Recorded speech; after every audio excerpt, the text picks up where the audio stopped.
നിങ്ങൾക്ക് വിശ്വാസമുണ്ട്, പക്ഷേ അതിന് നിങ്ങളെ രക്ഷിക്കാൻ കഴിയുമോ? എബ്രായർക്ക് എഴുതിയ ലേഖനം 11-ാം അധ്യായത്തിൻ്റെ 6-ാമത്തെ വാക്യം ഇങ്ങനെ പറയുന്നു: വിശ്വാസമില്ലാതെ ദൈവത്തെ പ്രസാദിപ്പിക്കുക അസാധ്യമാണ്. കാരണം അവൻ്റെ അടുക്കൽ വരുന്ന ഏതൊരാളും അവനുണ്ടെന്നും തന്നെ ഉത്സാഹത്തോടെ അന്വേഷിക്കുന്നവർക്ക് അവൻ പ്രതിഫലം നൽകുന്നവനാണെന്നും വിശ്വസിക്കണം. ബൈബിൾ 4 തരത്തിലുള്ള വിശ്വാസത്തെക്കുറിച്ച് പരാമർശിക്കുന്നു. ഓരോന്നിനും വ്യത്യസ്ത ഉദ്ദേശങ്ങളുണ്ട്. എന്നാൽ ഒരു തരത്തിലുള്ള വിശ്വാസം മാത്രമേ നിത്യജീവനിലേക്ക് നയിക്കുന്നുള്ളൂ. നമുക്ക് നോക്കാം. ഒന്നാമത് സ്വാഭാവിക വിശ്വാസം.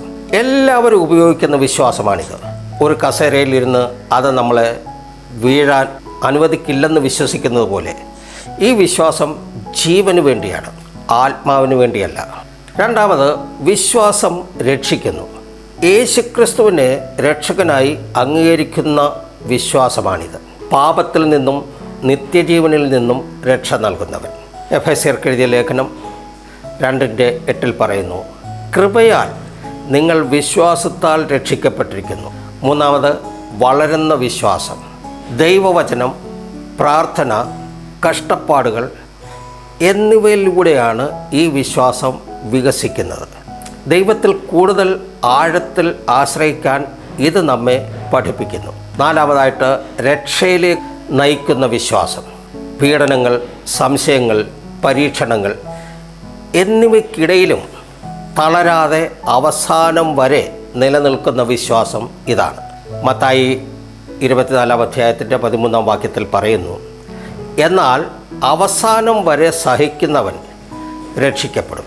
എല്ലാവർക്കും വിശ്വാസമുണ്ട്, എന്നാൽ എല്ലാ വിശ്വാസവും രക്ഷ കൊണ്ടുവരുന്നു. രക്ഷിക്കുന്നത് പാപമോചനവും പുതിയ ജീവിതവും നൽകുന്ന യേശുക്രിസ്തുവിലുള്ള പൂർണ്ണ വിശ്വാസത്തെ അടിസ്ഥാനമാക്കിയുള്ളതാണ് വിശ്വാസം. സ്വാഭാവിക വിശ്വാസത്തിൽ മാത്രം ഒതുങ്ങാൻ നിങ്ങൾ തിരഞ്ഞെടുത്തിട്ടുണ്ടോ? അല്ലെങ്കിൽ ആത്മാവിനെ രക്ഷിക്കുന്ന വിശ്വാസം നിങ്ങൾ സ്വീകരിച്ചിട്ടുണ്ടോ? ഇന്ന് യേശുവിൽ വിശ്വസിച്ച് ഒരു പുതിയ ജീവിതം സ്വീകരിക്കൂ. ഈ വീഡിയോ നിങ്ങളുടെ വിശ്വാസത്തെ സ്പർശിച്ചെങ്കിൽ അത് പങ്കിടുക, അഭിപ്രായങ്ങൾ എഴുതി അറിയിക്കുക. ഞാൻ ക്രിസ്തുവിൽ വിശ്വസിക്കുന്നു. എല്ലാവർക്കും നന്ദി, നമസ്കാരം.